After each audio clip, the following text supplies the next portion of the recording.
you. During the past clemency actions we were talking about, it seemed like most of the time the recipients were nonviolent, drug offenders, low-level drug crimes. There were a couple recipients here, though. I mean, a judge who participated in a scheme that sent juveniles to for-profit jails, Medicare fraud, real estate fraud. I guess what I'm wondering is, was the crime that was committed also part of the criteria here? Or was it the mere fact where if you were somebody on home confinement, despite the crime you committed, but just the fact that you were on home confinement, you received a commutation? So there are two different things, right? There is the 1,500 folks who were placed on home confinement during COVID. Okay, I didn't know because those are commutation, right? So I didn't know. Those are commutations, okay, right. So you were saying pardon, so I just wanted to make sure that. To clarify, okay, those examples yes. I listed are part of the 1,500 okay, that okay, because as you know, commutation. there were 39 people who were pardoned. So two different things. I just want to make sure we were on the same page. So this is definitely related to the home confinement for COVID. Let's not forget there was the CARE Act of 2020, right? This is all connected certainly to that, and those are the individuals who had home confinement and they successfully reintegrated into their families, into their communities, and that's the group of people, that category, if you will, that we were looking at. But yeah. like if just the fact that they were on home confinement, they received a commutation here. No.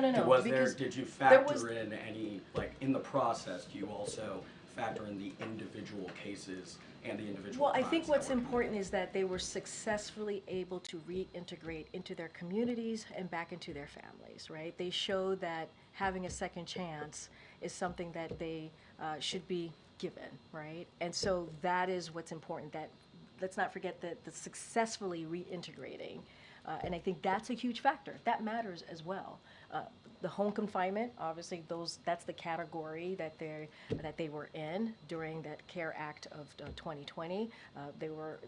As you know, there was a decision because of the COVID-19 pandemic to move forward back in 2020 before the president was obviously in office.